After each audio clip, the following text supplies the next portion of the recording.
ಮಾತಾ ಕಿ. ಇಷ್ಟೇ. ಯೋಗ ಮಾಡಿದ್ದೀರಿ, ಇದೇ ಶಬ್ದ.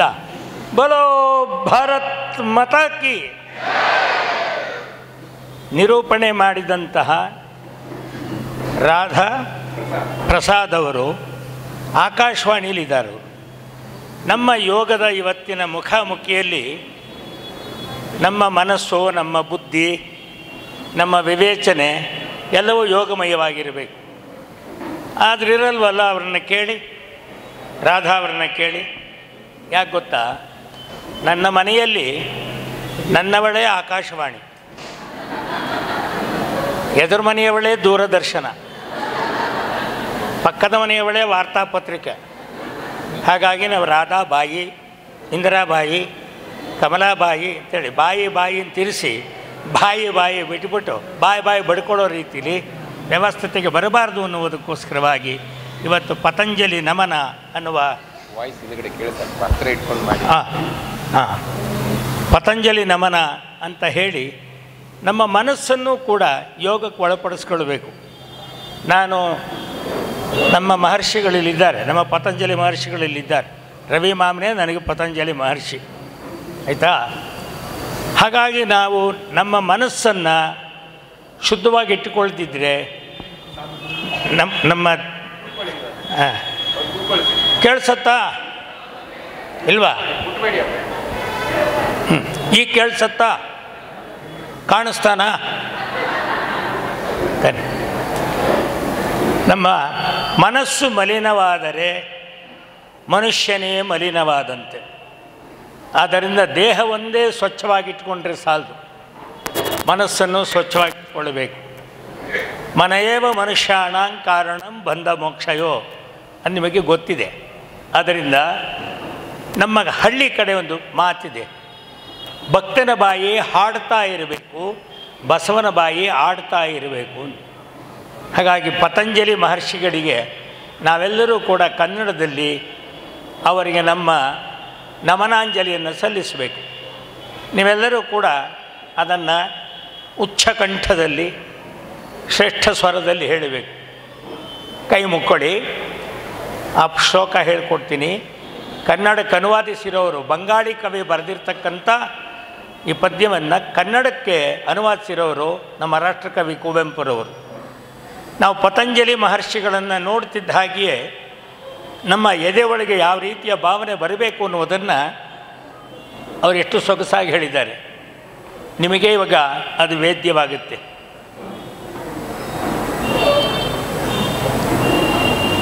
ಒಳಭಾಗದಲ್ಲಿ ಪತಂಜಲಿಯವರ ಚಿತ್ರಣವನ್ನು ನೀವು ತಂದುಕೊಳ್ಳಿ.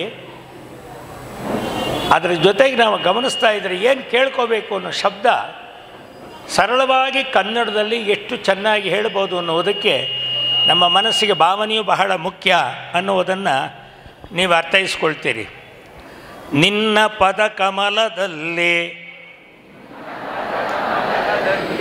ಮನೆ ಮಾಡಿರುವ ನಮಗೆ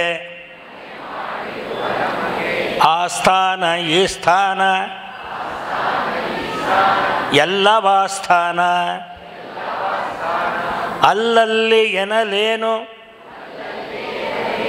ನೀನೆ ಅಡಿಯಿಡುವಲ್ಲಿ ದಿವ್ಯ ಪದವಿಗಳಲ್ತೆ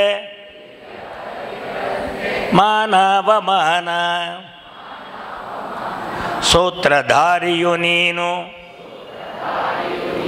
ಪಾತ್ರಚಾರಿಯು ನಾವು ಯಾವ ಪಾತ್ರವನಿತ್ತರೇನು ನೀನು ನಮಗೆ ನಿನ್ನಧ್ಯಕ್ಷತೆಯ ಈ ನಿನ್ನ ಲೀಲೆಯಲಿ ಪರಮ ಪುರುಷಾರ್ಥ ರೂಪಿಣಿ ನೀನೆ ನಮಗೆ ನಿನ್ನ ನಾಮ ಮಂಗಳ ನಿನ್ನ ಧಾಮ ಮಂಗಳ ನಿನ್ನ ಕಾರ್ಯ ಮಂಗಳ ನೀನೆ ಸರ್ವಮಂಗಳ ನಿನ್ನಗಾಶೀರ್ವಾದ ನಮ್ಮ ಮೇಲಿರುವಾಗ ಸೋಲೆಂಬುದೆಮಗುಂಟೆ ಓ ನನ್ನ ಗುರುವೇ ನಿನ್ನ ಸನಿಹಕ್ಕೆ ಬಂದು ನೆರವು ಬೇಡುವ ನಮಗೆ ಧಾರಾಳವಾಗಿ ಅದಕ್ಕೇನು ದುಡ್ಡು ಕೊಡಬೇಕಾ? ಧಾರಾಳವಾಗಿ ವರವ ಕೊಡುವೆ ಹೂವನದ ಪರಿಮಳದ ಸರಸವರ್ತುಲದಲ್ಲಿ ತಂಬೆಲರಿನಂತೆ ನೀನ್ ಬಳಿಗೆ ಬರುವೆ ನಿನ್ನ ನೆನಪೇ ಗಂಗೆ ನನ್ನ ಬಾಯಾರಿಕೆಗೆ ನಮಗಾಗಿ ತಿಳಿ ನೀರ ತಂದು ಕೊಡುವೆ ನೀನೊಮ್ಮೆ ನಕ್ಕಾಗ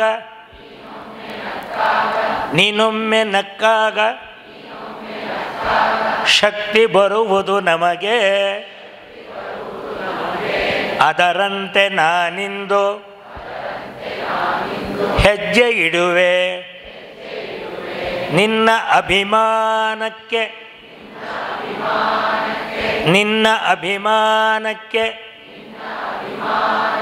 ನಾನು ಋಣಿಯಾಗಿರುವೆ ನಿನ್ನ ಸೂಚನೆಯಂತೆ ನಾನು ನಡೆವೆ ನಿನ್ನ ನುಡಿ ಬೆಳ್ದಿಂಗಳಂತೆ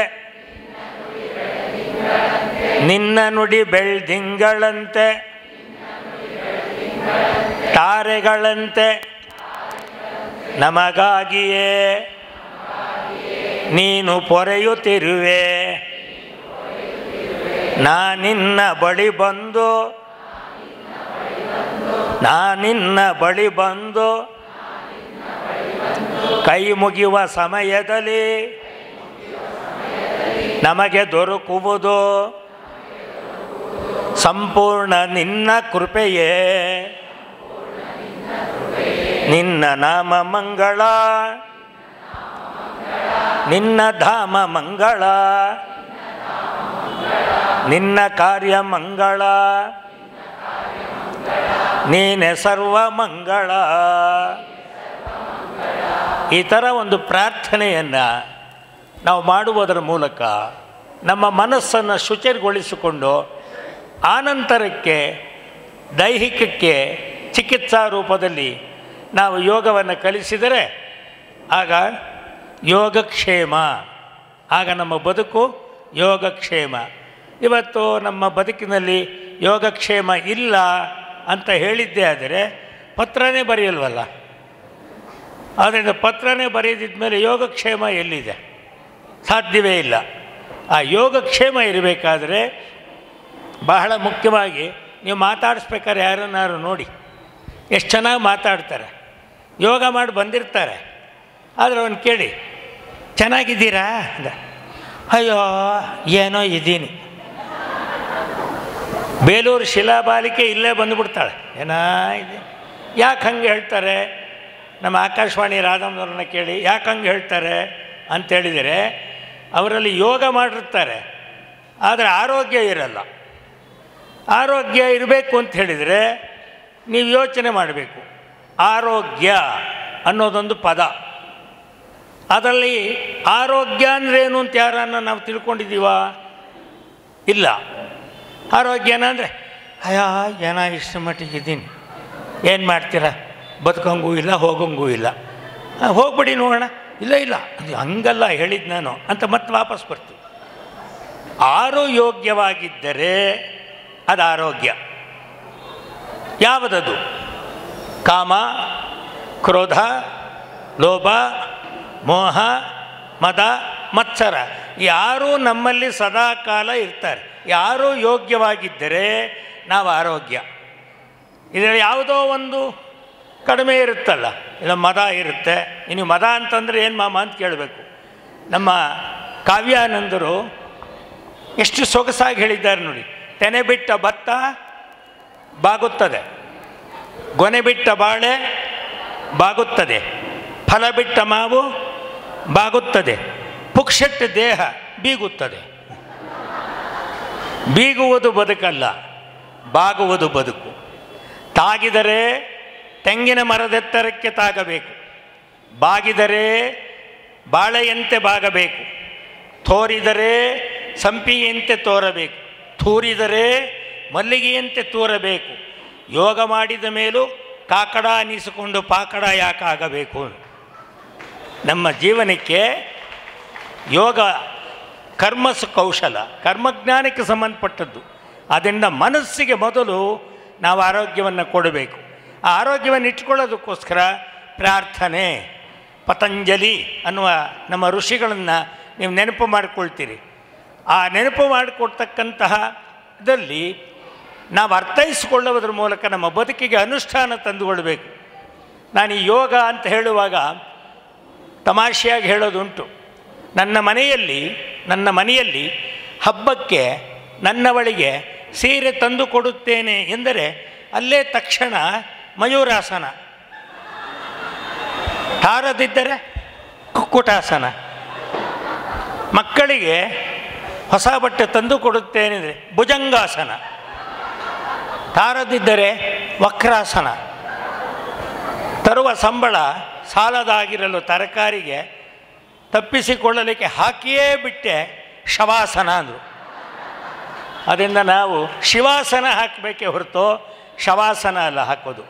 ನಮ್ಮ ಬದುಕು ಭಾಳ ಸೂಕ್ಷ್ಮ, ನಮ್ಮ ಜೀವ ಎಲ್ಲಿದೆ? ನಾಡಿಲಿದೆಯಾ? ಬಾಡಿಲಿದೆಯಾ? ಕಣ್ಣಲ್ಲಿದೆ. ರೆಪ್ಪೆ ತೆರೆದರೆ ಜನನ, ರೆಪ್ಪೆ ಮುಚ್ಚಿದರೆ ಮರಣ, ಮಿಸುಕಾಟವೇ ಜೀವನ. ಆದ್ದರಿಂದ ದಿನ ಯೋಗ ಯಾರು ನಮಗೆ ಮಾಡಿಸಿ ಅದರ ಮೂಲಕ ಹೇಳಿಕೊಡ್ತಾರೆ ಅಂದರೆ ಅವರಲ್ಲ, ನಮ್ಮ ರವಿ ಮಹರ್ಷಿಗಳಲ್ಲ, ಡಾಕ್ಟ್ರು ಹೇಳಿಕೊಟ್ಟು ನಮಗೆ ಕಳಿಸ್ತಾರೆ, ನಾವು ಕೇಳಲ್ಲ. ನೀವು ಆಸ್ಪತ್ರೆಗೆ ಹೋದ ಕೂಡಲೇ ಮೊದಲು ಶುರು ಮಾಡಿಸೋದೇ ಶವಾಸನದಿಂದ. ಮಲ್ಕೊಂಡ್ಮೇಲೆ ಕಾಲು ಮಡಚಿದ ಮೇಲೆ ಕೈ ಮಡಚಿ, ಕಣ್ಣು ಬಿಡಿ, ಕಣ್ಣು ಮುಚ್ಚಿ, ಬಾಯಿ ತೆಗೀರಿ, ನಾಲ್ಗೆ ಬಿಡಿ, ಎದೆ ಮೇಲೆ ಕೈ ಇಡಿ, ಜೀವ ಬಿಡಿ. ದಿನ ಅಲ್ಲಿ ಯೋಗ ಮಾಡ್ಕೊಂಡು ಬಂದಿರ್ತೀವಿ. ಬಂದ ಮೇಲೂ ನಾವು ಆರೋಗ್ಯವಾಗಿದ್ದೀವಿ ಅಂತ ಅಂದ್ಕೊಳ್ತಿದ್ದರೆ ಪ್ರಯೋಜನ ಏನು? ಆದ್ದರಿಂದ ನಮ್ಮ ಜೀವನ ಪತಂಜಲಿ ಮಹರ್ಷಿಗಳ ಯೋಗಕ್ಕೆ ನಾವು ಬಂದಾಗ ಆರೋಗ್ಯ ಅಂತನ್ನಬೇಕಾದರೆ ನಮ್ಮ ಕುಟುಂಬದಲ್ಲಿ ಆರೋಗ್ಯ ಇರಬೇಕು. ಆ ಆರೋಗ್ಯಕ್ಕೆ ಒಂದು ಸುಭಾಷಿತ ಇದೆ, ಅಲ್ಲಿ 6 ಜನ ಬರ್ತಾರೆ ನೋಡಿ. ಸತ್ಯಂ ಮಾತಾ, ಪಿತಾ ಜ್ಞಾನಂ, ಧರ್ಮೋ ಭ್ರಾತ, ದಯಾ ಸಖ, ಶಾಂತಿ ಪತ್ನಿ, ಕ್ಷಮಾ ಪುತ್ರ, ಷಡೈತೆ ಮಮ ಬಾಂಧವ. ಈ 6 ಜನರ ಜೊತೆಯಲ್ಲಿ ನಾವು ಮುಖಾಮುಖಿಯಾದರೆ ಆಗ ಆರೋಗ್ಯ ಹಸನ್ಮುಖಿಯಾಗುತ್ತೆ, ಸದಾ ಸುಖಿಯಾಗುತ್ತೆ. ನಾವು ಯಾರು ಬೆಳಗ್ಗೆ ಎದ್ದು ಮಾತೃದೇವೋ ಭವ ಹೇಳೋದೇ ಇಲ್ಲ. ಮಾತ್ರೆ ದೇವೋ ಭವ. ಒಂದು ಗುಳಿಗೆ ನುಂಗಿದ ಮೇಲೆ ಆಮೇಲೆ ತಳಿಗೆ, ಆಮೇಲೆ ಅವನು ಬಳಿಗೆ. ಹೌದಾ? ಅದರಲ್ಲಿ ನಾನು ನೋಡ್ತೀನಿ, ಬೆಂಗಳೂರಿನಲ್ಲೇ ಬಂದು ಹೋಗ್ತಿದ್ದವು. ನಾನು ಇಲ್ಲೇ ಬಂದಿದ್ದೆ, ನಾನು ಗವಿಪುರಂ ಗುಟ್ಟಹಳ್ಳಿ. ಅದರಲ್ಲಿ ನನ್ನ ಆತ್ಮಸಖ ನಮ್ಮ ರಾಜು, ಅವನ ಜೊತೆಯಲ್ಲಿ ಮಾತಾಡ್ತಾ ಇದ್ದೆ. ಏನೇ ಬೆಂಗಳೂರಿನಲ್ಲಿ ರಾಜು ಬೆಳಗಿನ ಜಾವ 5 ಗಂಟೆಗೆ ದೇವಸ್ಥಾನಕ್ಕೆ ಇಷ್ಟೊಂದು ಜನನ ಅಂದೆ. ರಾಜು ಅಂದರು, ಹೌದಾ? ಇಲ್ಲಿ ನರಹರಿ ಗುಡ್ಡ ಅಂತಿದೆ, ಅದಕ್ಕೇನೋ ಬಂದಿರಬೇಕು ಅಂದರು. ನಾನು ಬೆಳಗ್ಗೆ ಬಂದು ಇದೇ ದಿವಸ ಇಷ್ಟೊಂದು ಜನ ಬೆಳಗ್ಗೆ ದೇವರ ದರ್ಶನಕ್ಕೆ ಅಂತ ಬಂದು ನೋಡ್ತೀನಿ. ದೇವರ ದರ್ಶನಕ್ಕಲ್ಲ, ಅವರವರ ಜೀವನದ ಅವರವರ ಭಯವನ್ನು ಅವರವರೇ ಕೈಯಲ್ಲಿ ಹಿಡ್ಕೊಂಡು ನಿಂತಿರೋ ಅಂತಹ ಸಕ್ಕರೆ ಕಾಯಿಲೆಗೆ ಅವರವ್ರ ಮೂತ್ರಚೀಲ ಹಿಡ್ಕೊಂಡು ನಿಂತಿರ್ತಕ್ಕಂತಹ ಸಕ್ಕರೆ ಕ್ಯೂ. ಮಂತ್ರ ಇಲ್ಲ ಕೈಲಿ, ಮೆತ್ತಗೆ ಬಂದು ನಿಂತೆ ನಾನು. ಆ ಪಕ್ಕದಲ್ಲಿದ್ದವ್ರನ್ನವರು ನಿಮ್ಗೆ ಎಷ್ಟಿದೆ ಅಂದರು. ಅಯ್ಯೋ ಮೊನ್ನೆಯಿಂದ 220, ಸದ್ಯ ನನ್ನ ಬಚಾವಪ್ಪ ನಂದು 200 ಇದೆ. ಹೀಗೆ ಹೇಳಿಕೊಂಡು ಬಂದ ಭಯಕ್ಕಾಗಿ ಬೆಳಗ್ಗೆ ಎದ್ದು ನಿಲ್ತಕ್ಕಂಥವರು ನಿರ್ಭಯೋ ನಿರ್ಭರೋಸ್ಮಿ. ನಿರ್ಭಯ ನಿರ್ಭರೋಸ್ಮಿ. ಜೀವನ ಅಂತಕ್ಕಂಥದ್ದು ಯಾವ ಕ್ಷಣದಲ್ಲಿ ಈ ಸ್ವರ, ಈ ಈಶ್ವರನಾಗಿರೋದು ಇದು ಹೊರಗೆ ಹೋದ ಮೇಲೆ ನಶ್ವರ ಆಗುತ್ತೆ. ಅಲ್ಲಿಯವರೆಗೆ ಗಂಧ ತೇದಂತೆ ಈ ಸಮಾಜಕ್ಕೆ ನಾವು ಜೀವನವನ್ನು ತೆಗೆದುಕೊಳ್ತಕ್ಕಂತಹ ಒಂದು ಧ್ಯೇಯ ನಮ್ಮಲ್ಲಿ ಬರಬೇಕು. ಆ ಬರಬೇಕು ಅಂತ ಹೇಳಿದರೆ ನೀವು ಬರೀ ಕೈ ಕಾಲು ಮಡಚುವ ಯೋಗ ಮಾಡಿದಿಲ್ಲ. ಇತ್ತೀಚೆಗೆ ಒಂದು ಬಂದುಬಿಟ್ಟಿದೆ, ನಮ್ಮ ಹೆಣ್ಣುಮಕ್ಕಳು ಎಷ್ಟು ಜನ ನಮಸ್ಕಾರ ಮಾಡ್ತಾರೆ ನೋಡಿ. ಆ ಆಂಜನೇಯ ಯಾತಕ್ಕೆ ಹಿಂಗೆ ತಿರ್ಕೊಂಡಿದ್ದಾನೆ ಹೇಳಿ? ಆಂಜನೇಯ ಯೋಗ ಪುರುಷ. ಅವನು ಯಾಕೆ ಹಿಂಗೆ ತಿರ್ಕೊಂಡಿದ್ದಾನೆ ಅಂದರೆ, ಈ ಹುಡುಗಿರು ಬಂದು ಇವ್ರ ಲಿಪ್ಸು ಬೇಡ, ಅವ್ರ ಟಿಪ್ಸು ಬೇಡ, ನಿಮ್ಮ ಹಣೆ ಬರ ಬೇಡ ಅಂತ ಹಿಂಗೆ ತಿರುಗಿಬಿಟ್ಟಿಯಾನ ಅವನು. ಆಂಜನೇಯನ ಹತ್ರಕ್ಕೆ ಬಂದು ನಿನ್ನ ಧೀಶಕ್ತಿ ಕೊಡು ಅಂತ ಕೇಳಬೇಕು. ಅದು ಬಿಟ್ಬಿಟ್ಟು ಎಲ್ಲ ಹೆಣ್ಮಕ್ಳು ಕೊಟ್ಟು ಕೊಟ್ಟು ಕೊಟ್ಟು ಕೊಟ್ಟು ಹನುಮನ ಮುಖ ಏಕೆ ಸೊಟ್ಟು, ಹುಡುಗಿಯರ ಕಾಟಕ್ಕೆ ಬೇಸತ್ತು. ಆದ್ದರಿಂದ ನಮ್ಮ ಮುಖ ಹಸನ್ಮುಖಿಯಾಗಬೇಕಾದರೆ, ಸದಾ ಸುಖಿಯಾಗಬೇಕಾದರೆ ಒಂದು ವಾಕ್ಯ ಇದೆ, ಎಷ್ಟು ಚೆನ್ನಾಗಿದೆ ನೋಡಿ. ನಾವು ಹುಟ್ಟಿದಾಗ ನಮಗೆ ಉಸಿರಿರುತ್ತೆ, ನಮ್ಮ ಹುಟ್ಟಡಗಿದಾಗ ಏನಿರುತ್ತೆ ಏನಿರಲ್ಲ. ನಾವು ಹುಟ್ಟಿದಾಗ ನಮಗೆ ಉಸಿರಿರುತ್ತೆ, ಹೆಸರಿರುವುದಿಲ್ಲ. ನಮ್ಮ ಹುಟ್ಟಡಗಿದಾಗ ನಮಗೆ ಹೆಸರಿರುತ್ತೆ, ಉಸಿರಿರುವುದಿಲ್ಲ.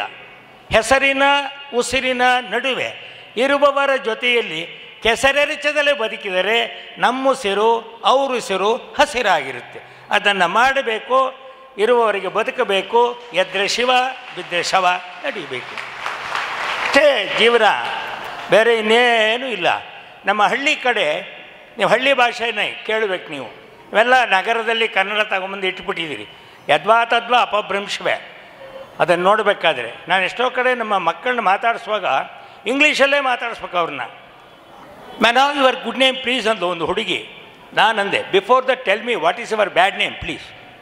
ಗುಡ್ ನೇಮ್ ಏನು? Name itself good name ಅಲ್ವಾ? ಅದಕ್ಕೆ ಏನೋ ಹೇಳ್ತು, are you in job? Yeah ಅಂದು. ಈ ಯಾ ಅನ್ನೋದು ನೋಡಿದರೆ 16 ವರ್ಷಕ್ಕೆ ಯಾ ಅಂತಿರಲ್ಲ, 60 ವರ್ಷಕ್ಕೆ ಅದೇ ಎಳ್ಕೊಳ್ಳುತ್ತೆ. 16 ವರ್ಷಕ್ಕೆ ಯಾಕೆ ಅಭ್ಯಾಸ ಮಾಡ್ತೀರಿ? ಮುಖ ಅಷ್ಟು ಸುಂದರವಾಗಿರುವಾಗ ಮನಸ್ಸು ಸುಂದರವಾಗಿದ್ದರೆ ಮುಖ ಸೊಟ್ಟಗಾಗಲ್ಲ. Are you in job? Yeah yeah ಅಂದರು.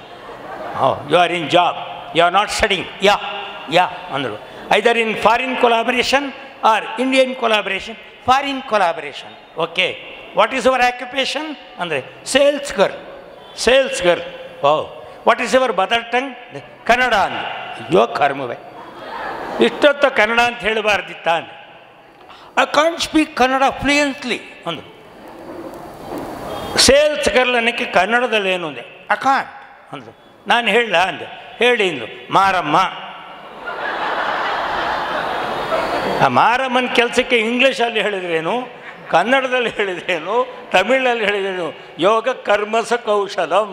ನಮ್ಮ ಯೋಗದಿಂದ ಮನಸ್ಸು ನಿಯಂತ್ರಣ ಮಾಡಿ ನಮ್ಮ ಕಾರ್ಯವನ್ನು ನಾವು ಸುಸೂತ್ರವಾಗಿ ಸರಿಯಾಗಿ ಮಾಡಿದರೆ ಆವ ನಾವು ಯೋಗೋ ಯೋಗ ವಿಧಾನೇತ ಪ್ರಧಾನ ಪುರುಷೇಶ್ವರ ಅಲ್ವಾ? ಅದಕ್ಕೆ ನಾವು ಕಲ್ತ್ಕೊಳ್ಬೇಕಾದದ್ದು, ಬೆಳಿಗ್ಗೆ ಹೆಜ್ಜೆ ಇಡುವಾಗಲೇ ನಾವು ಪ್ರಗತಿ ರೂಪದಲ್ಲಿ ಇಡ್ತೀವಿ, ಗಮನಿಸಲ್ಲ. ಇಟ್ಟ ಹೆಜ್ಜೆ ಪ್ರಕೃತಿ, ಎತ್ತಿಟ್ಟ ಹೆಜ್ಜೆ ಪ್ರಗತಿ. ಅಲ್ಲೇ ಇದೆ ಜೀವನ. ಬಲಗಾಲಿಡ್ತೀವೋ ಇಲ್ವೋ, ಇಟ್ಟ ಹೆಜ್ಜೆ ಪ್ರಕೃತಿ, ಎತ್ತಿಟ್ಟ ಹೆಜ್ಜೆ ಪ್ರಗತಿ. ನಾವು ಪ್ರಗತಿ ಮೂಲಕ ಮುಂದೆ ಹೋಗ್ತಾ ಇರ್ತೀವಿ, ನಾವು ಹಿಂದಕ್ಕೆ ಹೋಗೋದಿಲ್ಲ. ಆ ಮುಂದೆ ಬರ್ತಕ್ಕಂಥ ಸಂದರ್ಭಗಳಲ್ಲಿ ನಮ್ಮ ಜೀವನಕ್ಕೆ ಹಿತಬುಕ್, ಮಿತಬುಕ್, ಋತಬುಕ್ ಅಂತ 3 ಪದ ಇದೆ.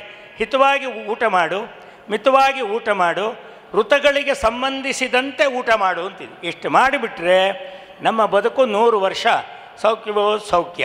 ಇಲ್ಲದಿದ್ದರೆ ನಮ್ಮ ಜೀವನಕ್ಕೆ ದೇಹ ಮತ್ತು ಮನಸ್ಸು ಇವೆರಡನ್ನೇ ನೀವು ಆರೋಗ್ಯವಾಗಿ ಇಟ್ಕೊಳ್ದಲೆ ದೇವಸ್ಥಾನಕ್ಕೆ ಬಂದು ಭಟ್ರುಗಳ ಹತ್ರ ಪೂಜೆ ಮಾಡಿಸಿದಾಗ ಅವ್ರಿಗೆ ಮಂತ್ರಕ್ಕೆ ಅರ್ಥವೇ ಗೊತ್ತಿಲ್ಲದಲೆ ಹೇಳಿದರೆ ಎಷ್ಟು ಉಪಯೋಗವೋ ಅಷ್ಟೇ ಉಪಯೋಗ ನಮಗೂ ನಿಮಗೂ. 70 ವರ್ಷದ ಮುದುಕ, 60 ವರ್ಷದ ಮುದುಕಿ ನಮ್ಮ ಭಟ್ರುಗಳು ಮಂತ್ರ ಹೇಳಿದರು. ನಮ್ಮ ಹುಡುಗರು ಸಂಸ್ಕೃತದಲ್ಲಿ ಶ್ರೀವರ್ಚ ಸ್ವಮಾಯುಷ್ಯ ಆರೋಗ್ಯಮಾವಿಧಾನಂ ಮಹೀಯತೆ ಅಷ್ಟಿದ್ರೂ ಪರವಾಗಿಲ್ಲ. ಬಹುಪುತ್ರ ಲಾಭಂ ಶತ ಸಂವತ್ಸರಂ ದೀರ್ಘಮಾಯು ಅಂದರು. ನಾನಂದೆ, ಅವ್ರಿಗೆ 70 ಇವ್ರಿಗೆ 60, ಬಹುಪುತ್ರ ಲಾಭ ಅಂತೀಯಲ್ಲ ಅಂದರೆ ಎಷ್ಟು ಉಡಾಫಿಯಾಗಿ ಉತ್ತರ ಹೇಳಿದೆ ಗೊತ್ತಾ? ಬಿಡಿ ಮಾಮ, ಅವರಿಗೆ ಕಣ್ಣು ಕಾಣಲ್ಲ, ಇವಳು ಕಿವಿ ಕೇಳಿಸಲ್ಲ. ಅದು ಎಷ್ಟು ಉಪಯೋಗವೋ ಇದು ಅಷ್ಟೇ ಉಪಯೋಗ. ಲವಲವಿಕೆಯಿಂದ ಇರೋದೇ ಬದುಕು, ಉತ್ಸಾಹಿತವಾಗಿರಬೇಕು. ಯಾರಾನ ಎದುರಿಗೆ ಸಿಕ್ಕಿದ್ರೆ, ಈ ನಮ್ಮ ರಾಜು ಸಿಕ್ಕಿದ್ರು, ರಾಜು ಹಾಗೇ ಇದೆಯಮ್ಮ ನೀನು ಅಂದೆ. ಅವ್ರ ಮನೆಯವ್ರಿಗೆ ಎಷ್ಟು ಖುಷಿ ಆಗ್ಬಿಡ್ತು ಗೊತ್ತಾ, ನೋಡಿದ್ರಾ ನಿಮ್ಮ ಬಗ್ಗೆ ಏನು ಹೇಳಿದ್ರು ಅಂದರು. ಅದೇ ಬಿಟ್ಬಿಟ್ಟು ಏನಯ್ಯ ಹೀಗಾಗ್ಬಿಟ್ಟಿದ್ಯಾ ಅಂದ ಕೂಡಲೇ ನಾನಂತೆ, ನೀನು ನಿನ್ನ ಆಲ್ಬಮ್ ತೆಗೆದು ನೋಡು ಹೇಗಾಗಿರ್ತೀಯ ಅಂತ. ಒಬ್ಬರಿಗೆ ನೀವು ಧೀಶಕ್ತಿಯಿಂದ ಧೈರ್ಯ ಕೊಡುವಂತಹ ಮಾತುಗಳನ್ನ ಆಡ್ತಕ್ಕಂಥದ್ದೇ ಯೋಗ. ಯೋಗ ಅಂದರೆ ಕೂಡಿಸುವುದು. ಆ ದೃಷ್ಟಿಯಲ್ಲಿ ನಮ್ಮ ಬದುಕನ್ನು ಸುಂದರವಾಗಿರಿಸ್ಕೊಳ್ತಕ್ಕಂಥದ್ದು ಬೇರೆ ಯಾರ ಕೈಲೂ ಇಲ್ಲ. ಯಾರ ಕೈಲಿದೆ? ನಮ್ಮ ಕೈಲೇ ಇದೆ. ವಿವೇಕಾನಂದ ಮಹಾರಾಜರು ಹೇಳಿದ್ದೇನು, ನಮ್ಮ ಬಾಳಿನ ಏಳ್ಗೆಗೆ ನಾವೇ ಶಿಲ್ಪಿಗಳು. ಹೌದಾ? ಅದರಿಂದ ಅದಕ್ಕೆ ನಮ್ಮ ಭಾವನೆಗೆ ತಕ್ಕಂತೆ ಭಾಷೆ ಇರಬೇಕು, ಬದುಕಿಗೆ ತಕ್ಕಂತೆ ನಮ್ಮ ನಡಿಗೆ ಇರಬೇಕು. ವಯಸ್ಸಾದ ಮೇಲೆ ದೇಹ ಹೇಳಿದಂತೆ ಮನಸ್ಸು ಕೇಳಬೇಕು, ಯೌವನದಲ್ಲಿ ಮನಸ್ಸು ಹೇಳಿದಂತೆ ದೇಹ ಕೇಳಬೇಕು.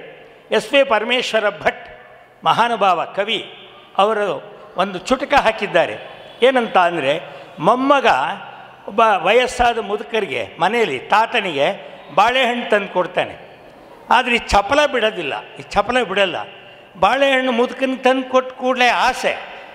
ಆದರೆ ತಿನ್ನೋಣ ಅಂದರೆ ಹಿಂಗಂತಾರೆ, ಸೊಸೆ ಅಲ್ಲೇ ನಿಂತಿದ್ದಾಳೆ, ತಿಂದುಬಿಡಿ ಆಮೇಲೆ ನಾನು ತೊಳಿತೀನಿ, ನಂಗೆ ಅದೇ ಕೆಲಸ ಅಂತ.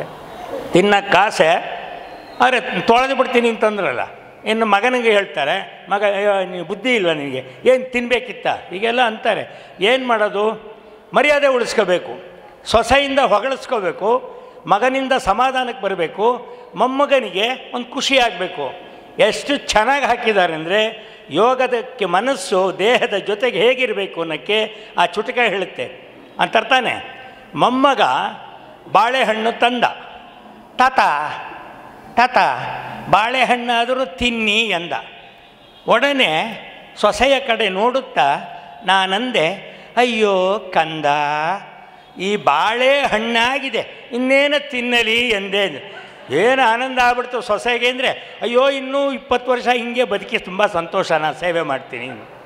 ಮನೋನಿಯಂತ್ರಣ, ಮನಸ್ಸು, ಮನದಿ ಶುದ್ಧತೆ ಬೇಕು, ಮಾತು ಮೃದುವಿರಬೇಕು, ಜನರ ಪ್ರೀತಿಸಬೇಕು, ನೀತಿ ಬೇಕು, ಘನತೆ ಗೌರವ ಬೇಕು, ನಡೆನುಡಿಗಳಿರಬೇಕು, ತನಗೆ ತಾನೇ ದುಡಿದು ಗಳಿಸಬೇಕು.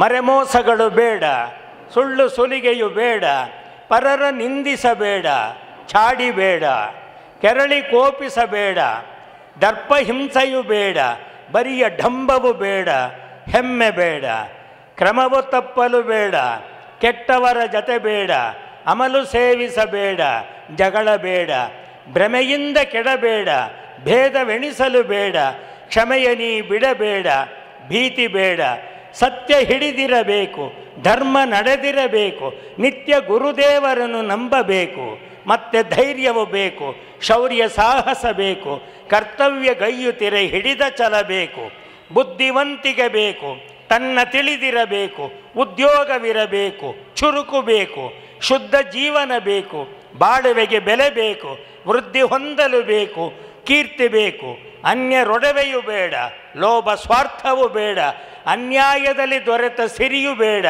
ತನ್ನ ಬಣ್ಣಿಸಬೇಡ, ಪಾಪ ಕಡಿಗಿಡಬೇಡ, ಚೆನ್ನಾಗಿ ಯೋಚಿಸದೆ ದುಡಕಬೇಡ ಅಂದರು.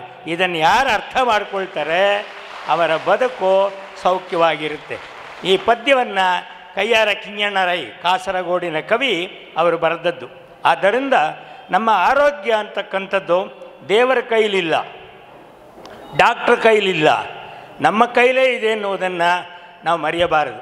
ಆ ದೃಷ್ಟಿಯಿಂದ ದೇಹ ಮತ್ತು ಮನಸ್ಸಿಗೆ ಒಳ್ಳೆಯ ಹುರುಪನ್ನು ತಂದು ಕೊಡ್ತಕ್ಕಂಥ ಈ ಯೋಗದ ಕಾರ್ಯಕ್ರಮದಲ್ಲಿ ನಾವು ಮಂಡಿ ಊರು ಕುಳಿತರೆ ಸಾಕು, ಬೇಕಾದಷ್ಟು ಆಗುತ್ತೆ. ನಾನು ನನ್ನದೇ ಆದ ಶಬ್ದಗಳು ಅಂತ ಹೇಳಿದರೆ ಸಂಕೋಚ ಇಲ್ಲ.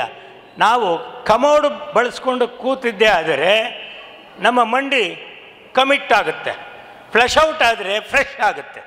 ಆದ್ದರಿಂದ ಒಂದು ಸರ್ಕಸ್ ಯೋಗ ಅನ್ನೋದು ಅದು ನಮಗೆ ಬರಬೇಕು. ಆ ದೃಷ್ಟಿಯಲ್ಲಿ ಯೋಗ ಅಂತಕ್ಕಂಥದ್ದು ಅದಕ್ಕೆ ಒಂದು ವೇಳೆ ಇಟ್ಕೊಂಡು ನಾವು ಕೂತ್ಕೋಬಾರ್ದು. ಈ ಕೆಲವು ಸತಿ ಪೂಜೆ ಕೂತಾಗ ಬಡ್ಕೋಬೇಡ ಮಂತ್ರ ಹೇಳ್ತಾ ಇದ್ದೀನಿ, ಪದ್ಮಪ್ರಿಯೆ ಪದ್ಮಿನಿ ಪದ್ಮಾಸ್ತೆ ಕಾಫಿ ಹಾಕಿದೆಯೇನೆ ಅಂದರೆ ಯಾರಿಗೆ ಏನು ದೇವರ್ಗ ನಿಮಗ ಯಾರಿಗೆ? ಆದ್ದರಿಂದ ನಮ್ಮ ಮನಸ್ಸು ಯೋಗಕ್ಕೆ ಬಹಳ ಮುಖ್ಯವಾಗಿ ಸೇರಿಕೊಳ್ತಕ್ಕಂತಹ ಒಂದು ಅಂಶ. ಹೋಗಿದ್ದೆ ಕಣ್ರಿ, ಆ ಮನುಷ್ಯ ರಾಷ್ಟ್ರೋತ್ಥಾನದಲ್ಲಿ ಇದ್ದಾನಂತೆ. ಅಯ್ಯೋ ರಾಮ, ಅವನ ಮಾತು ಕೇಳಿಬಿಟ್ಟು ಆಸನ ಹಾಕಿಬಿಟ್ಟೆ. ಈಗ ನನ್ನ ಮನೆಯವರು ಹೋಗು, ಇನ್ನೂ ಹೋಗು, ಬಿದ್ಗೋ, ನನಗೆ ಅದೇ ಕೆಲಸ, ಹೋಗಿ ಬಿದ್ದುಬಿಡ, ಅವ್ರು ಶವಾಸನ ಹಾಕಿರ್ತಲ್ಲ ಹಾಕಿಬಿಡು ಅಂತೇಳಿ ಬಯಸ್ಕೊಳ್ಳೋ ಹಾಗೆ ಯೋಗ ಮಾಡಿದರೆ ಪಾಪ ಅವ್ರು ಬಯಸ್ಕೊಳ್ಳೋಕ್ಕೆ ಯೋಗ ಹೇಳ್ಕೊಟ್ರ ಹೇಳಿ? ಆದ್ದರಿಂದ ನಮ್ಮ ಜೀವನದ ಶೈಲಿ ನಮ್ಮದೇ. ಆದರೆ ನಮ್ಮ ಜೀವನದ ಶೈಲಿ ತೈಲಿ ಒಂದು ಪದ ಇದೆ, ನನ್ನ ಸೋದರಿ ರೇವತಿನ ಕೇಳ್ತೀನಿ, ಉತ್ತರ ಕೊಡಬೇಕು. ಹೆಣಕ್ಕೂ ಹಣಕ್ಕೂ ಏನು ವ್ಯತ್ಯಾಸ? ಹೆಣಕ್ಕೂ ಹಣಕ್ಕೂ ಆಕಾಶವಾಣಿಯವರೇ ಮನ್ ಕಿ ಬಾತ್ ಅಂತಿರಲ್ಲ, ಏನು ವ್ಯತ್ಯಾಸ? ಒಂದೇ ಪದ ಎರಡು ಕಡೆಗೂ ಬರಬೇಕು, ಇಷ್ಟೇ. ಇದು ನಗದು, ಅದು ನಗದು, ಇದು ನಗದು, ಅದು ನಗದು. ನೆಗದು ಬಿದ್ದು ಹೋದ ಮೇಲೆ ನಗದೇನು ಮಾಡುತ್ತೆ? ನೆಗದಾಡುತ್ತಾ? ಆದ್ದರಿಂದ ಇದು ನಗದು, ಅದು ನಗದು. ಆ ದೃಷ್ಟಿಯಿಂದ ದೇವಸ್ಥಾನಕ್ಕೆ ಹೋಗಿ ಬಂದರೂ ಅಷ್ಟೇ, ದೇವಸ್ಥಾನಕ್ಕೆ ಹೋಗಿ ಬಂದರೂ ಅಷ್ಟೇ. ನೀವು ಡಿವೈನ್ ಸೆಂಟ್ರಿಗೆ ಹೋಗೋದನ್ನು ಅಭ್ಯಾಸ ಮಾಡಿಕೊಂಡು ಯಜಮಾನರನ್ನು ವೈನ್ ಸೆಂಟ್ರಿಗೆ ಕಳಿಸ್ಬಿಟ್ರೆ ಯೋಗ ಮಾಡಿ ಏನು ಸುಖ? ಡಿವೈನ್ ಸೆಂಟ್ರಿಗೆ ಬಂದರೆ ನಾವು ಹೇಳೋ ಪದ ಬೇರೆ, ವೈನ್ ಸೆಂಟ್ರಿಗೆ ಹೋದರೆ ಅವ್ರು ಹೇಳ್ಕೊಂಡು ಬರೋ ಪದ ಬೇರೆ. ಯಾಕೆ ಹೇಳಿ? ಡಿವೈನ್ ಸೆಂಟ್ರಲ್ಲಿ ನುಡಿದರೆ ಮುತ್ತಿನ ಹಾರದಂತಿರಬೇಕು, ವೈನ್ ಸೆಂಟ್ರಲ್ಲಿ ಕುಡಿದು ಬಂದರೆ ಮೆಟ್ಟಲು ಜಾರದಂತಿರಬೇಕು. ಅದಕ್ಕೊಂದು ಸಂಸ್ಕಾರ ಅಂತ ಹೇಳಿ ದಕ್ಷಿಣ ಕನ್ನಡದ ಕಡೆಯ ಸುಳ್ಯ ಅಲ್ಲಿಯ ನಮ್ಮ ವಿಠಲ್ ಅವರೊಂದು ಕವನ ಬರೆದಿದ್ದಾರೆ. ಸಂಸ್ಕಾರ ಎಷ್ಟು ಚೆನ್ನಾಗಿದೆ. ನೀರು ಕಾಯಿಸದಿದ್ದರೆ ತಣ್ಣೀರು, ಕಾಯಿಸಿದರೆ ಬಿಸಿ ನೀರು. ಉಪ್ಪು ಹುಣಸೆ ಮೆಣಸು ಖಾರ ಹಾಕಿದರೆ ಅದು ಸಾರು. ಕಾಯಿ ಪಲ್ಯ ಎಲ್ಲ ಹೆಚ್ಚಿ ಹಾಕಿದರೆ ಸಾಂಬಾರು. 2 ದಿನ ಇರಿಸಿ ಪಕ್ಕದಲ್ಲಿ ಕೊಳೆಸಿ ಆಮೇಲೆ ಹಿಂಡಿದರೆ ನಮ್ಮ ಸರ್ಕಾರ ತೆರೆದಿದೆ, ಮಾರಿಗೆ ಮಾರು, ಬಾರೋ ಬಾರು. ಕುಡಿದ ಯಜಮಾನನ ಜೊತೆ ಸಂಸಾರ ಜೋರೋ ಜೋರು. ಹೀಗಾಗಿ ನಮಗೆ ಏರೋ ಪೇರೋ ಅಂದರು. ಸಂಸ್ಕಾರ ಭಾಳ ಮುಖ್ಯ. ಆದರೆ ನಮ್ಮ ಸೋದರಿ ಆಕಾಶವಾಣಿಯ ರಾಧಮ್ಮ ಕೇಳ್ತಾರೆ ಏನಂತ ಅಂದರೆ, ವಾಟ್ ಈಸ್ ಕಲ್ಚರ್? ಸಂಸ್ಕಾರ ಅನ್ನೋಕ್ಕೆ ಕಣ್ಣನ ಮಾಮ ಏನು ಹೇಳ್ಬೋದು ಅಂದರು. ಪ್ರಕೃತಿಯ ಜೊತೆ ನಮ್ಮ ಸಂಸ್ಕಾರ ಹೇಗಿರಬೇಕು ಅನ್ನೋಕ್ಕೆ ನಮ್ಮ ಡಿ ವಿ ಜಿ ಎಷ್ಟು ಚೆನ್ನಾಗಿ ಹೇಳಿದ್ದಾರೆ. ಕಾಲು ಪ್ರಕೃತಿ, ಗೆಜ್ಜೆ ಸಂಸ್ಕೃತಿ, ಕೈ ಪ್ರಕೃತಿ, ಬಳೆ ಸಂಸ್ಕೃತಿ, ಹಣೆ ಪ್ರಕೃತಿ, ಬೊಟ್ಟು ಸಂಸ್ಕೃತಿ, ತಲೆ ಪ್ರಕೃತಿ, ಬಾಚಿಕೊಳ್ಳೋದು ಸಂಸ್ಕೃತಿ, ದೇಹ ಪ್ರಕೃತಿ, ಬಟ್ಟೆ ಸಂಸ್ಕೃತಿ. ಅಡಿಕೆಗೆ ಹೋದ ಮಾನ ಆನೆ ಕೊಟ್ಟರು ಬಾರದು. ನಿಸಾರ್ ಅಹಮದ್ ಅವ್ರದ್ದೊಂದು ಕವಿತೆ ಇದೆ, ದೇಹ ಪ್ರಕೃತಿ, ಬಟ್ಟೆ ಸಂಸ್ಕೃತಿ. ಆದರೆ ನಾವು ಆ ರೀತಿ ಬರ್ತಿದ್ದೀವ? ಗಾಂಧಿ ಬಜಾರಿನ ಬಸ್ಸಿನ ಬಳಿ ತುಂಟ ನಗೆಯನ ಬೀರುವಳೆ, ನೀ ಸೆರಗನ್ನು ಬೀಸುತ್ತ ಬಂದರೆ 1000 ಕಣ್ಣಿಗೆ ತೊಂದರೆ, ನಿನ್ನಯ ನೋಟಕ್ಕೆ ಮೈಮರೆತು ಮುದುಕರು ನಿಂತರು ಬಸ್ ಮರೆತು ಅಂತ ಬರೆದು. ಹೇಗೆ ಬರಬೇಕು ಸಂಸ್ಕಾರ ಅನ್ನೋದಕ್ಕೆ ನಮ್ಮ ಕವಿಯ ಕವಿತೆ ನಮ್ಮನ್ನು ಎಚ್ಚರಗೊಳಿಸುತ್ತೆ. ಹಾಗಾಗಿ ನಮ್ಮನ್ನು ರಕ್ಷಿಸ್ತಕ್ಕಂಥವರು ಇಬ್ಬರಿದ್ದಾರೆ. ಒಬ್ಬರು ಸೈಂಟ್, ಇನ್ನೊಬ್ಬರು scientist. Saint and scientist, they are always nearest and dearest. They are living in always forest, in their life no rest. Because of best ಜೀವನಕ್ಕೆ ಅವರು ರೆಸ್ಟ್ ಹಿಡಿಸ್ಕೊಳ್ಳೋದಲ್ಲೇ ಮಿಂಗಲ್ ಆಗೋಕ್ಕೆ ಮುಂಚೆ ಸಿಂಗಲ್ಲಾಗಿ ಕಾಡಲ್ಲಿ ಕುಳಿತು ಆ ಕಾಡಿನ ಮೂಲಕ ನಾಡಿನ ಜನಕ್ಕೆ ಪೊಂಗಲ್ ಸಿಗುವ ಹಾಗೆ ನಮ್ಮನ್ನು ಕಾಪಾಡ್ತಕ್ಕಂತಹ ಋಷಿಗಳೇ ಅವರ ಸೈಂಟ್. ಅಂಥ ಒಂದು ಸೈಂಟನ್ನು ಋಷಿ ಅಂತ ಅನ್ನಬೇಕಾದ್ರೆ ಪತಂಜಲಿ ಅವರನ್ನು ಋಷಿ ಅಂತ ಕರೆದು ಬಿಡ್ತೀವಿ. ಹೇಗಿರಬೇಕು, ಹೇಗಿರ್ತಾರೆ ಅನ್ನುವುದಕ್ಕೆ ನೀವು ಒಂದು ಸೂತ್ರ ಕೇಳಿ. ಸಿದ್ಧಿಂ ಸತ್ಸಂಪ್ರದಾಯೇ ಸ್ಥಿರದಿಯ ಮನಗಂ ಶ್ರೋತ್ರಿಯಂ ಬ್ರಹ್ಮನಿಷ್ಠಂ ಸತ್ವಸ್ಥಂ ಸತ್ಯವಾಚಂ ಸಮಯನಿಯತೆಯ ಸಾಧವೃತ್ಯ ಸಮೇತಂ ದಂಭ ಅಸೂಯಾದಿ ಮುಕ್ತಂ ಜಿತವಿಷಯಗಣಂ ದೀರ್ಘಬಂಧನ್ ದಯಾಳೋ. ಅವನು ಸನ್ಯಾಸಿ ಅಂದರೆ ಸೈಂಟ್.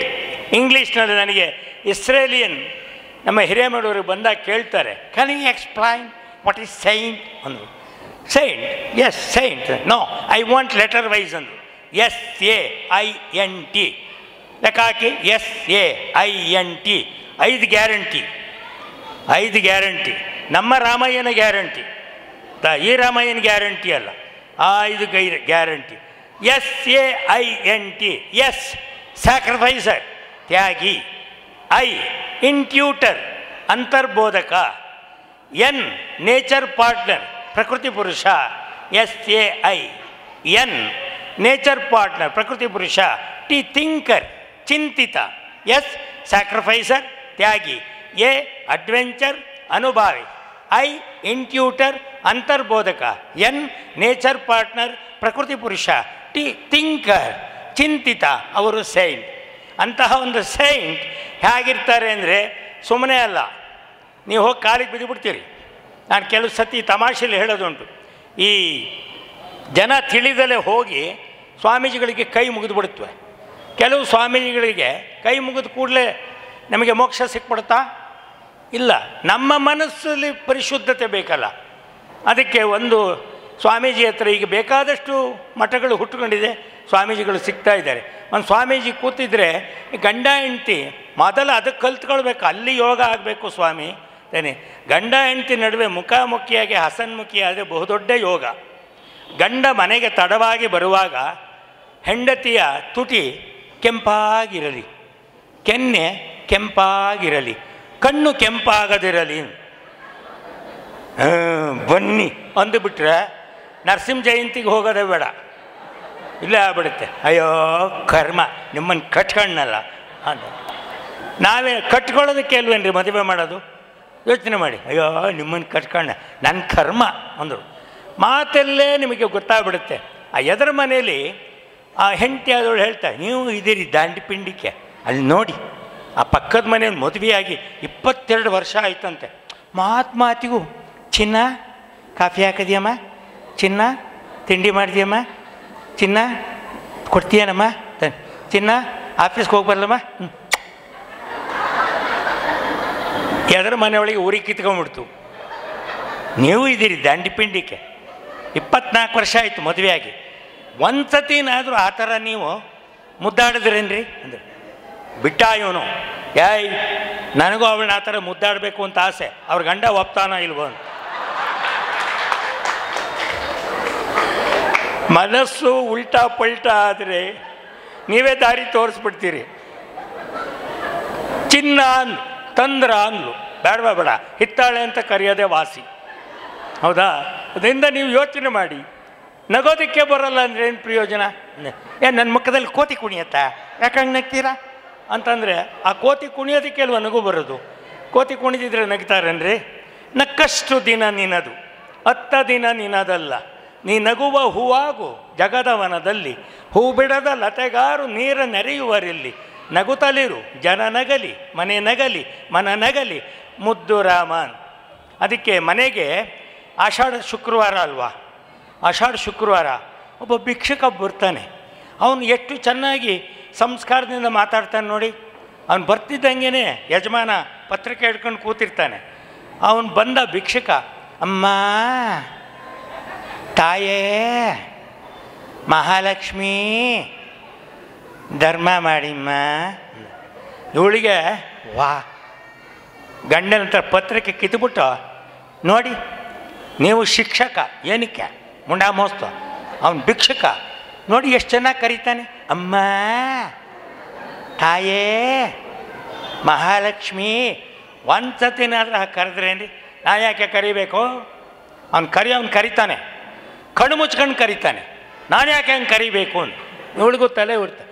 ಇವಳು ಬಾಯಿಲಿ ಎಂಥ ಸಂಸ್ಕಾರ ಬರುತ್ತೆ? ಗಂಡನಿಂದ ಬರಲಿಲ್ಲ, ಭಿಕ್ಷುಕನಿಂದ ಬಂತು. ಅಪ್ಪ, ಅಣ್ಣ, ಅಯ್ಯ ಕರಿಯೋನ್ ಕರಿತೀಯ, ಅದು ಯಾಕಪ್ಪ ಹಂಗೆ ಕರಿತೀಯ? ಕಣ್ಣು ಮುಚ್ಕೊಂಡು ಯಾಕೋ ಕರಿತೀಯ ಅಂದರೆ, ಏನು ಮಾಡೋಣವ, ಕಣ್ಣು ಬಿಟ್ಟರೆ ನೀವು ಹಂಗಿಲ್ವಲ್ಲ ಅಂದ.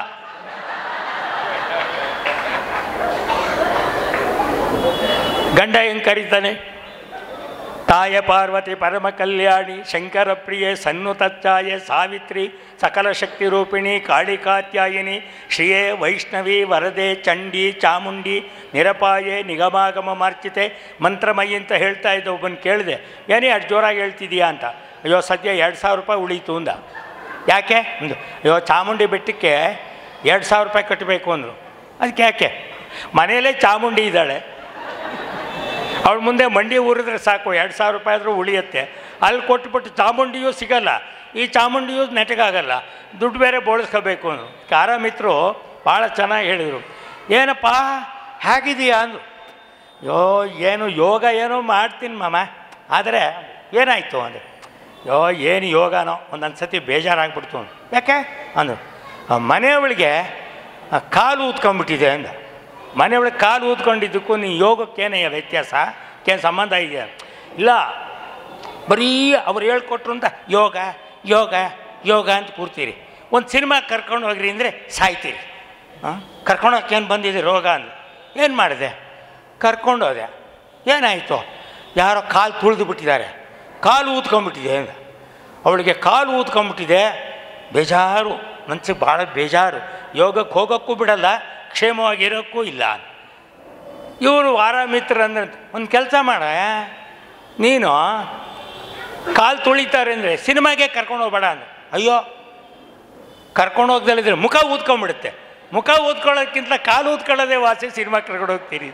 ನಮ್ಮ ಬುದ್ಧಿವಂತಿಕೆ ಈ ರೀತಿಯಾಗಿ ಸಾಗಿದರೆ ಪ್ರಯೋಜನವಿಲ್ಲ. ಒಂದು ನಮ್ಮ ರವಿ ಮಾಮ ಇಲ್ಲಿದ್ದಾರೆ, ಹಾಸ್ಯದಲ್ಲಿ ಮಸಾಜ್ ವಿತ್ ಮೆಸೇಜ್ ಇರುತ್ತೆ ಅನ್ನೋದು ಮರಿಬೇಡಿ. ಯಾವತ್ತೂ ಕೂಡ ಅದರೊಳಗೆ ಒಂದು ತತ್ವ ಇರುತ್ತೆ. ಟಿ.ಪಿ. ಕೈಲಾಸಂ, ತಂಜಾವೂರು ಪರಮಶಿವನ್ ಕೈಲಾಸಂ ಅವರೊಂದು ಮಾತು ಹೇಳಿದರು, ನಮ್ಮ ಜೀವನದಲ್ಲಿ ನಮ್ಮ ಜೀವನ ಹೇಗಿರಬೇಕು ಅಂತ.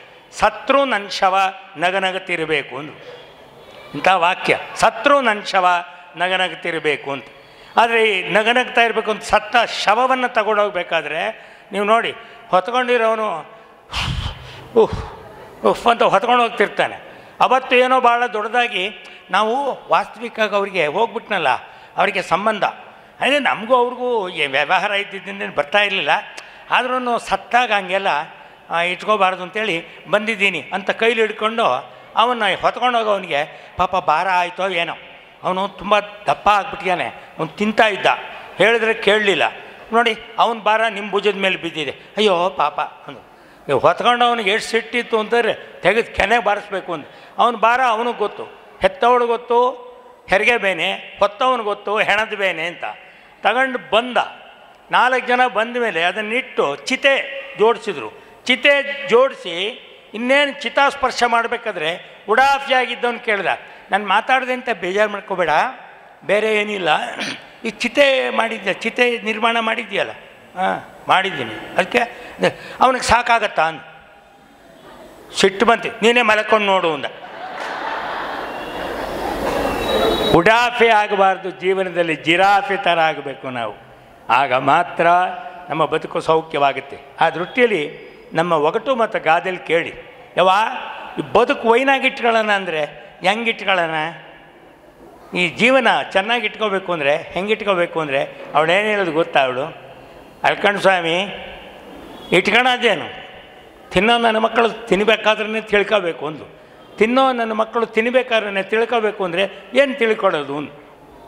ಅವಳು ಹೇಳ್ತಾಳೆ ನೋಡಿ, ಎಷ್ಟು ಚೆನ್ನಾಗಿ ಹೇಳ್ತಾಳೆ ಅಂದರೆ, ಅಂಗೈಯಗಲ ಗದ್ದೆ, ಅಂಗೈಯಗಲ ಗದ್ದೆ, ಮುತ್ತಿನ ರಾಶಿ, ಈ ನನ್ನ ಮಕ್ಕಳು ಈ 500, ನನ್ನ ಮಕ್ಕಳು 500 ಜಗಳ, ಇಬ್ಬರೇ ಕುಂತು ನೋಡ್ತವ್ರೆ, ನನ್ನ ಮಕ್ಕಳಿಬ್ಬರು ಹೊಂಟವ್ರೆ, 10 ಮ್ಯಾಕೆ 2 ಜನ ಬಡ್ದಾಡ್ತಾರೆ. ಒಬ್ಬ ನನ್ನ ಮಗ ಒಡ್ಕೊಂಡು ಹೋದ, ಅವನಂಗಿದ್ರೆ ಬದುಕು ವೈನಾಗಿರುತ್ತೆ. ಮನ್ ಕಿ ಬಾತ್ ಹೇಳ್ತಿರಲ್ಲ, ಏನು ಅಂತ ಹೇಳಿ ನೋಡೋಣ. ಇದು ನೋಡಿ, ಒಗಟ್ಟಿನಲ್ಲಿ ಒಂದು ಅಜ್ಜಿ ಅವಳ ಜೀವನ ಹೇಗಿರಬೇಕು ಅನ್ನೋಕ್ಕೆ ಯೋಗಕ್ಷೇಮವನ್ನು ಕೊಟ್ಟಂಥದ್ದು. ಅಂಗೈಯಗಲ ಗದ್ದೆ, ತಟ್ಟೆ, ನ್ಯಾಯವಾಗಿ ಕೈ, ತಟ್ಟೆ, ಮುತ್ತಿನ ರಾಶಿ, ಅನ್ನ, 500 ಜಗಳ, 5 ಬೆರಳು, ಇಬ್ಬರೇ ಕುಂತು ನೋಡ್ತವ್ರೆ ಕಣ್ಣು, ಇಬ್ಬರು ಹೊಂಟವ್ರೆ ಕಾಲು, ಇಬ್ಬರು ಹಿಡ್ಕೊಂಡವ್ರೆ ಕೈ, ಹತ್ತು ಹತ್ತು ಹತ್ತು ಮ್ಯಾಕೆ 2 ಜನ ಹೊಡೆದಾಡ್ತಾರೆ ಬಡ್ದಾಡ್ತಾರೆ ಅಂದರೆ ಹಲ್ಲು ಒಬ್ಬನ ಮಗ ಹೊಡ್ಕೊಂಡು ಹೋದ. ನಾಲ್ಗೆ ಒಂದು ನಿಯತ್ತಾಗಿ ಇಟ್ಕೊಂಡಿದ್ರೆ ನಾರಾಯಣಪ್ಪನ ಹತ್ರ ಯೋಗ ಕಲ್ತ್ಕೊಂಡ್ರೆ ನೆಟ್ಗಿರ್ದಲ್ಲ ಏನಿರ್ತೀವಿ ಸ್ವಾಮಿ, ನಾಲ್ಗೆ ನೆಟ್ಗಿಟ್ಕೊಳ್ಳೋದು ಕಲ್ತ್ಕೊಳ್ಳಿ. ಮಾತು ಹೇಗಿರಬೇಕು, ನುಡಿದರೆ ಮುತ್ತಿನ ಹಾರದಂತಿರಬೇಕು. ಇಂತಹ ಒಂದು ಸಂಸ್ಕಾರದ ನಮ್ಮ ನಾಡಿನಲ್ಲಿ ನಾವು ಏನೆಲ್ಲ ಮಾಡಿದರೂ ಹೀನ್ ಸುಳಿ ಬೋಳ್ಸಿದ್ರು ಹೋಗುದು ಅನ್ನೋದಿರುತ್ತೆ. ಅವರು ಕಾರ್ಕಳದವರು, ಅವ್ರು ಬಹುಶಃ ನೋಡಿರ್ತಾರೆ. ನೀವು ಯಾರನ್ನ ನೋಡಿಲ್ಲ ಅಂದರೆ ನೀವು ನೋಡಿ. ಯೋಗಕ್ಷೇಮದಲ್ಲಿ ಯೋಗದ ಮಹತ್ವ ಏನು ಅಂತ ಇನ್ನಷ್ಟು ನಿಮಗೆ ಅರ್ಥ ಆಗಬೇಕಾದ್ರೆ ಧರ್ಮಸ್ಥಳದ ಗ್ರಾಮಾಭಿವೃದ್ಧಿ ಯೋಜನೆಯ ಮದ್ಯಪಾನ ವರ್ಜ್ಯ ಶಿಬಿರಕ್ಕೆ ನೀವು ಹೋಗಿ ಬನ್ನಿ. ನಾನು ಹಿರೇಮಗಳೂರಿನಲ್ಲಿ ಮಾಡಿಸ್ದೆ. ನಾನೇನೋ ಉಪನ್ಯಾಸ ಮಾಡಿಸ್ತಾರೆ ಅಂದ್ಕೊಂಡಿದ್ದೆ. ನೋಡ್ತೀನಿ 83 ಜನ ಕುಡಿದು ಬಿಟ್ಟು ಅವ್ರನ್ನ ಕರ್ಕೊಂಬಂದ್ಬಿಟ್ಟಿದ್ದಾರೆ. ಒಬ್ಬ ಹಿಂಗಂತಾನೆ, ಒಬ್ಬನ ಕೂರಿಸ್ತಾನೆ. ನೀವು ನೋಡಬೇಕು. ಆ ಯೋಗದ ಮೂಲಕ ಅವರನ್ನು 2 ದಿವಸ ಭಾಳ ಕಷ್ಟ, ತಡೆಯೋಕ್ಕಾಗಲ್ಲ ಅವ್ರನ್ನ. 8ನೇ ದಿನಕ್ಕೆ ಗೊಳೋ ಅಂತ ಅಳ್ತಾರೆ, ಶಿಬಿರ ಬಿಟ್ಟು ಹೋಗಲ್ಲ ಅಂತಾರೆ. ಯೋಗದ ಮಹತ್ವ ಏನು ಅನ್ನೋದಕ್ಕೆ ನೀವು ತಿಳಿಬೇಕು. ಅಂತಹದ್ರಲ್ಲಿ ಒಂದು ತಮಾಷೆನೂ ಆಯಿತು. ಒಂದು ಮನೆ ಹತ್ರಕ್ಕೆ ಹೋದರು, ಕೇಳಿದ್ರು ಏನಂತ ಅಂತ. ಏನಮ್ಮ ನಿಮ್ಮ ಯಜಮಾನ್ರು ಇದ್ದಾರಾ? ಇದ್ದಾರೆ ಅಂತೆ. ಯೋಗ ಕಲಿಸ್ತಾ ಇದ್ದೀವಿ, ನಿಮ್ಮ ಯಜಮಾನ್ರನ್ನ ಕಳಿಸ್ಕೊಡೋನು. ನಾನೇನು ಕಳಿಸ್ಕೊಡೋದು, ನೀವೇ ಕೇಳಿ. ಹಳ್ಳಿ ಜನ ಅವ್ರು ಹೆದರಲ್ಲ, ನೀವಾದರೆ ಹೆದರ್ತೀರಿ, ಅವ್ರು ಹೆದರಲ್ಲ, ನೀವೇ ಕರ್ಕೊಂಡೋಗ್ರಿ ಇಂದ. ಅವನಿಗೆ ಹೋದರು, ಬಾರಪ್ಪ ಯೋಗಕ್ಕೆ ಕಲ್ತ್ಕೊಬಾ ಅಂದರು. ಏನು ಕಲಿಸ್ತೀರಾ ಅಂದ. ಕೈ, ಕಾಲು, ಕಣ್ಣು, ಮಂಡಿ ಇದೆಲ್ಲ ಮಡ್ಚೋದು ಹೇಳ್ಕೊಡ್ತೀವಿ. ಒಂದು ಬಾಟ್ಲು ಹಾಕಿದ್ರೆ ದಿನ ಹಾಕೋರು, ಏನು ಬೇಕಾದ್ರೂ ಮಡ್ಚ್ಕೊಂತೀವಿ ನಾವು, ಹೆಂಗೆ ಬೇಕಾದ್ರೂ ತಿರ್ಕೊಂತೀವಿ. ಅದನ್ನ ಹೇಳ್ಕೊಡೋದಕ್ಕೇನು ಸ್ವಾಮಿ, ನಡೀರಿ ಬರ್ತೀನಿ ಇಂದ. ಕರ್ಕೊಂಡ್ರೋ ಇವರು ಖುಷಿ ಆಯಿತು. ಒಬ್ಬ ಕುಡುಕನನ್ನು ಯೋಗಕ್ಕೆ ಕರ್ಕೊಂಬಂದು ಯೋಗ ಕಲಿಸಿದ್ದೀನಿ ಅಂತ ಹೇಳಿದರೆ ರಾಷ್ಟ್ರದ ಉತ್ಥಾನಕ್ಕೆ ಅವನಿಂದಲೂ ಕೂಡ ಒಂದು ಕಾಣಿಕೆ ಸಿಗತ್ತೆ. 8 ದಿನ ಆಯಿತು. ಕಲ್ತಾ ಯೋಗದಲ್ಲಿ ಮೊದಲೇ ಕೈಕಾಲು ತಿರ್ಗಕ್ಕೆ ಬರ್ತಿತ್ತಲ್ಲ, ಅದರಿಂದ ಭಾಳ ಸುಲಭವಾಗಿ ತಿರುಗಿಸಿ ಲಾಗ ಹಾಕಬೇಕು ಅಂದ, ಲಾಗ ಹಾಕ್ದ, ಎಲ್ಲ ಆಯಿತು. ಅವನಿಗೆ ಮೊದಲನೇ ಸರ್ಟಿಫಿಕೇಟು ಸಿಕ್ಬಿಡ್ತು, ಬಹುಮಾನ ತಗೊಂಡ ಮನಗೋದ. ಕುಡುಕನ ಒಬ್ಬನಿಗೆ ಯೋಗ ಕಲಿಸಿದ್ದೀವಿ. ಇದಾದ ನಂತರ ಇವರು ನೋಡಿದರು, ಮುಂದಿನ ಶಿಬಿರಕ್ಕೆ ಅವನು ಯೋಗ ಕಲಿತು ರೂಢಿಸ್ಕೊಂಡಿದ್ರೆ ಅವನು ಎಷ್ಟರ ಮಟ್ಟಿಗೆ ಅದರಿಂದ ಉನ್ನತ ಸ್ಥಿತಿಗೆ ಬಂದಿರ್ತಾನೆ ಅಂತ ಹೋದರೆ ಅವನ ಹೆಂಡತಿ ಬೀದಿ ಬಾಗಿಲಲ್ಲೇ ನಿಂತಿದ್ಲು. ಇವ್ರು ನೋಡಿ, ಏನಮ್ಮ ನಮ್ಮ ಪರಿಚಯ ಅಯ್ಯ? ಇದ್ದಾವೆ. ಅವತ್ತು ನಮ್ಮ ಯಜಮಾನರನ್ನು ಕರ್ಕೊಂಡೋದ್ರಲ್ಲ, ನೀವೇ ಅಲ್ವಾ ಅಂದು. ಹೆಂಗೆ ಕುಡ್ತಾ ಬಿಟ್ಟಿದ್ದಾನೆ ಅಂದು. ಭಾಳ ಚೆನ್ನಾಗಿ ಬಿಟ್ಟಿದ್ದಾನೆ ಅಂದು. ಯಾಕೆ? ಅವನ ಪಾಠಕ್ಕೆ ಅವ್ನು ನೆಟ್ಟು ಕುಡಿತಿದ್ದ, ನಿಮ್ಮ ಜೊತೆ ಕಳಿಸಿದ್ರೆ ಶೀರ್ಷಾಸನ ಹಾಕೊಂಡು ಕುಡಿತಾನೆ.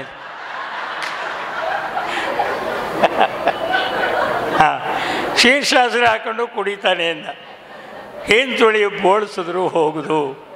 ಅದರಿಂದ ನಮ್ಮ ಜೀವನವನ್ನು ಆರೋಗ್ಯವಾಗಿ ಇಟ್ಕೊಳ್ಳೋದಕ್ಕೆ ಸ್ವಲ್ಪ ನಗುತ್ತಾ ಅವ್ರು ಹೇಳಲ್ವಾ, ನಗ್ತಾ ಇರಿ ಅಂತೇನೆ. ನಗ್ತಾ ಇರಿ ಅಂದರೆ ನಿಮಗೆ FD ಎಷ್ಟೋ, SB ಎಷ್ಟೋ, ಪಿಗ್ಮಿ ಎಷ್ಟು ಅಂತ ಬಂದರೆ ಪ್ರಯೋಜನ ಆಗೋದಿಲ್ಲ.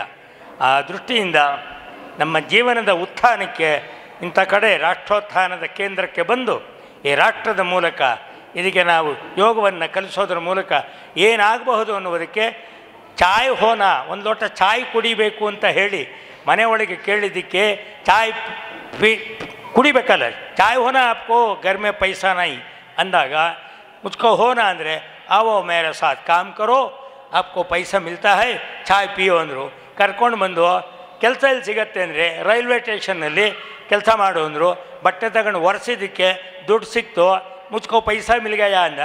ಮುಚ್ಕೋ ಪೈಸಾ ಮಿಲ್ ಗಯಾ ಅಂದ್ರೆ ಆಪ್ಕೋ ಪೈಸಾ ಮಿಲ್ ಗಯಾ, ದೇಖೋ ಆಪ್ಕೋ ಚಾಯ್ ಹೋನಾ ಚಾಯ್ ಪಿವೋ ಅಂತ ಹೇಳಿ ಬಿಟ್ಟರು. ಆ ಚಾಯ್ ಕುಡಿದು ನೆಲ ಒರೆಸಿ ಶ್ರಮಪಟ್ಟು ದುಡಿದವನು ಇವತ್ತು ಜಗತ್ತಿನಲ್ಲಿ ಯೋಗದ ಮಹತ್ವ ತಿಳಿಸಿಕೊಟ್ಟಂತಹ ಆ ಯೋಗ ಪುರುಷ ಅಂದರೆ ನಮ್ಮ ನರೇಂದ್ರ ಮೋದಿಜಿಯವರು, ಪ್ರಧಾನಮಂತ್ರಿಜಿ.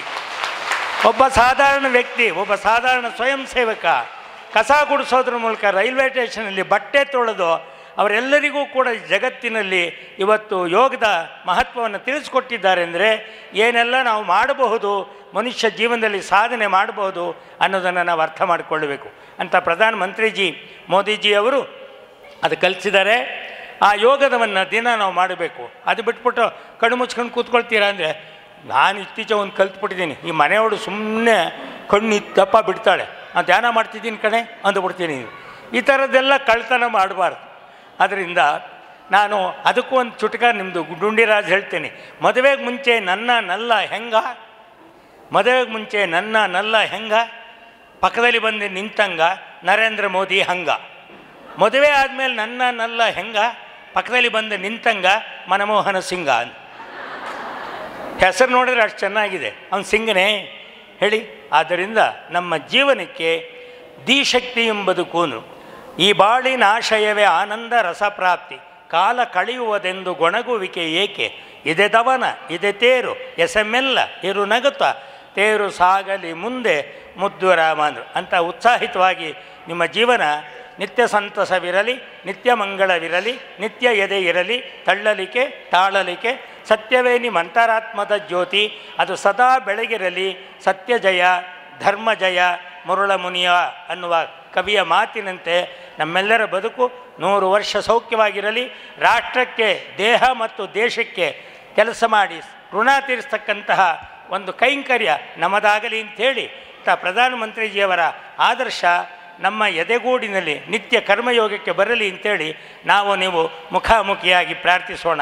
ಇದಿಷ್ಟೇ ನನ್ನ ನಿಮ್ಮ ನಡುವಿನ ಪೂಜಾರಪ್ಪನ ಅಂತರಂಗದ ಕಳಕಳಿ. ಏನಂತೀರಿ? ನಮಸ್ಕಾರ.